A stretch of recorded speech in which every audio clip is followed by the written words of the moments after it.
जोहार साथियों, मैं मुकेश बिरुआ।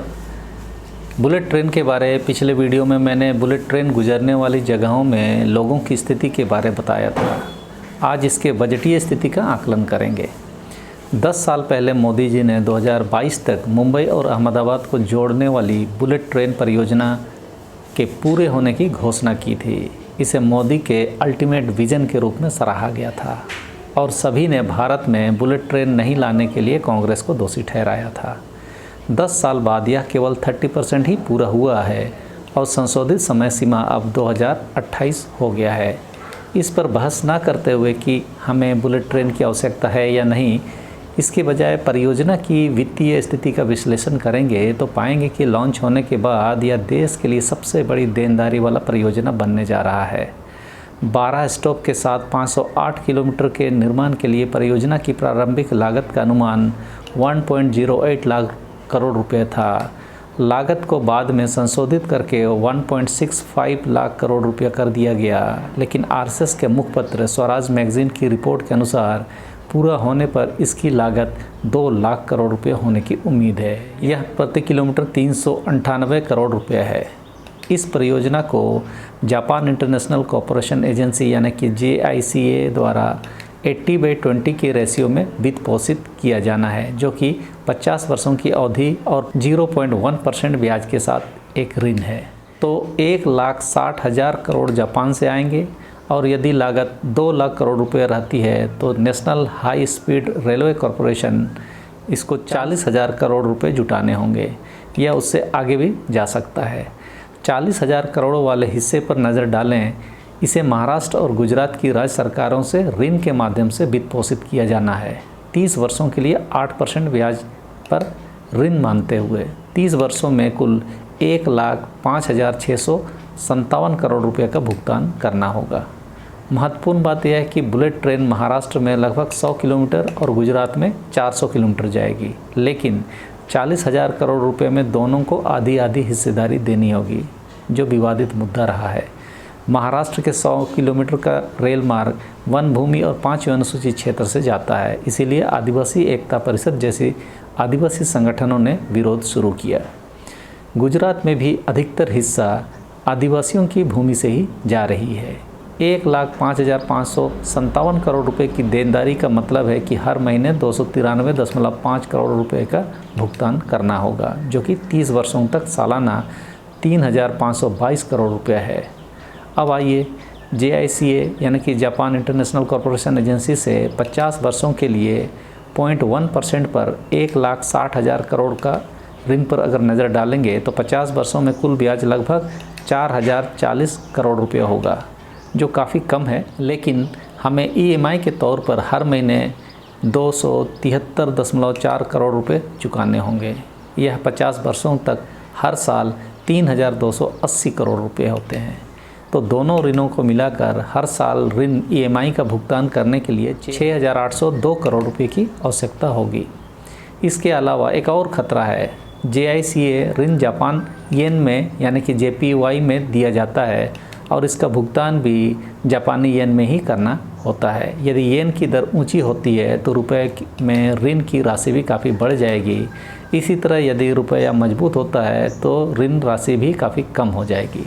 मुद्रा के उतार चढ़ाव के अनुसार ऋण का उतार चढ़ाव के लिए एक उदाहरण हम सामने रख रहे हैं कि 12 साल पहले ₹1 1.39 येन के बराबर था और आज यह घटकर 1.86 हो गया है। अब यदि यह फिर से बढ़ता है और 1.4 येन पर वापस जाता है तो ऋण राशि आसानी से 52,571 करोड़ रुपये बढ़ जाती है। भले ही यह कम ब्याज वाले ऋण की तरह दिखता है, मुद्रा में उतार चढ़ाव पूरे खेल को बदल सकता है। यहाँ केवल कम ब्याज वाले ऋण के जोखिम को स्पष्ट किया गया है।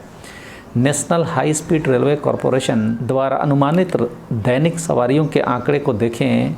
वे कह रहे हैं कि हर दिन औसतन 17,900 गुना 2 यात्री बुलेट ट्रेन का उपयोग करेंगे, अनुमान है उनका। इसमें मुंबई से अहमदाबाद, साथ ही सूरत से मुंबई या सूरत से अहमदाबाद जाने वाले यात्री शामिल हो सकते हैं। प्रस्तावित किराया 3,000 है, जो प्रथम श्रेणी का ट्रेन टिकट का 1.5 गुना, जबकि साधारण व्यक्ति 200-300 रुपये में ही सफ़र करता है इतनी दूरी। 3-4 हज़ार का खर्च कौन करेगा। इसलिए वहाँ के आदिवासी यह कह रहे हैं कि बुलेट ट्रेन हमारे किस काम की। मान लें कि सबसे अच्छी स्थिति में सभी यात्री मुंबई से अहमदाबाद और वापस यात्रा कर रहे हैं। वे एक यात्रा के लिए 3,000 का किराया दे रहे हैं। जब मुंबई से 4 लोगों का एक परिवार अहमदाबाद जाता है और वापस आता है तो उन्हें ट्रेन टिकट के लिए 24,000 का भुगतान करना होगा। अब यदि हम सबसे अच्छा मामला मानें तो पिछले कुछ वर्षों में उत्पन्न राजस्व पर नज़र डालते हैं। पहले वर्ष में यह राजस्व केवल 3,920 करोड़ रुपए उत्पन्न करता है और ऋण देनदारी हर साल 6,802 करोड़ रुपए, यानी 2,882 करोड़ रुपए की यहाँ भी कमी है। अनुमान है कि 2014 में परिचालन की लागत 412 करोड़ रुपए प्रति वर्ष थी। 2028 तक यह आसानी से दुगनी से अधिक, यानी 800 करोड़ प्रति वर्ष से ज़्यादा हो जाएगी। 29 जुलाई 2014 के टाइम्स ऑफ इंडिया के रिपोर्ट के अनुसार संचालन के पहले वर्ष में वार्षिक राजस्व 2,499 करोड़ रुपये होने वाला है। पहले वर्ष में ही यह राजस्व कमी 5,103 करोड़ रुपये हो रही है। सिर्फ कर्ज चुकाने के लिए इतना पैसा कहां से आएगा? इन ऋणों का भुगतान कौन करेगा? अब देखते हैं कि इन राजस्व आंकड़ों को साकार करना कितना व्यवहारिक है। भारतीय रेलवे प्रथम श्रेणी, 2AC, 3AC, राजधानी, शताब्दी, वंदे भारत आदि सभी 13,000 यात्री ट्रेनें पिछले साल केवल 63,300 करोड़ रुपये ही कमा सकी। रोजाना 46 लाख लोगों की सवारी के साथ दिल्ली मेट्रो ने पिछले साल 3,088 करोड़ रुपये का राजस्व कमाया।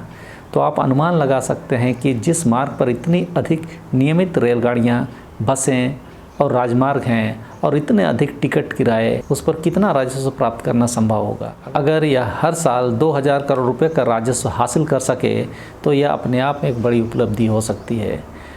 ट्रेनों की बुकिंग पर अगर आप नज़र डालेंगे तो पाएंगे कि ज़्यादातर सस्ती ट्रेनें पूरी तरह से बुक हैं, जबकि महंगी ट्रेनें वंदे भारत, तेजस, राजधानी इत्यादि, इसमें काफ़ी सीटें खाली चल रही है। उस रूट पर पहले से ही 33 ट्रेनें चल रही है। 3,000 रुपये का टिकट की कीमत तब निर्धारित की गई थी जब निर्माण की लागत 1.08 लाख करोड़ रुपए थी। अब प्रोजेक्ट पूरा होने पर यह लगभग दुगना हो जाएगा। क्या 3,000 रुपये किराया बरकरार रखा जा सकता है? नहीं। यदि टिकट की कीमत 5,000 हो जाए तो क्या यात्रियों की संख्या वही रहेगी? क्या 4 लोगों का एक परिवार अहमदाबाद की यात्रा और वापस आने के लिए 40,000 रुपये खर्च करेगा?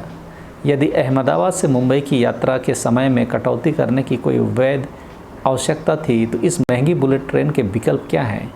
कुछ साल पहले ग्रीनफील्ड कन्नूर अंतर्राष्ट्रीय हवाई अड्डे का निर्माण 1,892 करोड़ रुपये में किया गया था। नए नवी मुंबई अंतर्राष्ट्रीय हवाई अड्डे का निर्माण 16,700 करोड़ रुपये में किया जा रहा है। यहाँ तक कि अगर हम विशेष रूप से गुजरात जाने वाले लोगों के लिए एक समर्पित रनवे और टर्मिनल जोड़ते हैं तो इसकी अतिरिक्त लागत 2,000 करोड़ रुपये होगी। इसी तरह अगर हम बुलेट ट्रेन के सभी 10-11 स्टॉप पर एक नया हवाई अड्डा बनाते हैं तो भी इसकी लागत लगभग 24,000 करोड़ रुपये ही होएगी। अहमदाबाद मुंबई यात्रा की समस्या को मुश्किल से 15-20 हज़ार करोड़ रुपये में हल किया जा सकता है, लेकिन मोदी के शौकिया विजन के कारण इस पर जबरन 2 लाख करोड़ रुपए खर्च किए जा रहे हैं।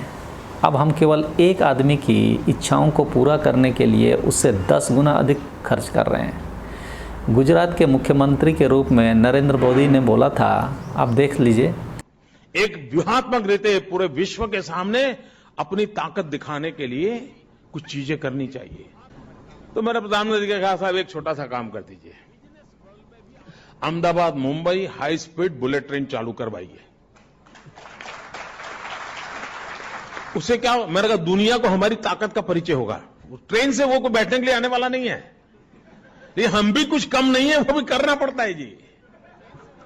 इन ट्रेनों में सफ़र करने वाला कोई नहीं होगा, हम भी यही सोचते हैं। एक आदमी और इसका पसंदीदा शौकिया प्रोजेक्ट अब भारत और हमारी आने वाली पीढ़ियों के लिए सबसे बड़ी देनदारी यानी उधारी के माध्यम बन गए हैं। नरेंद्र मोदी के शौक को पूरा करने के लिए आदिवासियों के ज़मीनों को औने पौने दाम पर कोविड के समय का गलत उपयोग करके अधिग्रहण कर लिया गया है।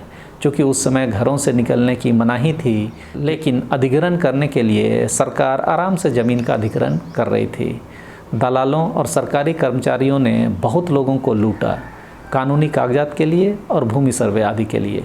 आपस में मिलीभगत से किसी तीसरे व्यक्ति को मुआवजा दिलाकर भ्रष्टाचार किया गया। लेकिन आप समझिए कि किस तरह एक आदमी के शौक के खातिर हमें ऋण के सागर में डुबाने की योजना बुलेट ट्रेन के रूप में लाई गई और कोविड के कारण विरोध भी दबाया गया। व्यवसाय का आंकड़ा आरएसएस के स्वराज मैगजीन और टाइम्स ऑफ इंडिया से संग्रहित है। इस वीडियो में इतना ही। लाइक, शेयर और सब्सक्राइब जरूर कर लें। सबको धन्यवाद। जोहार।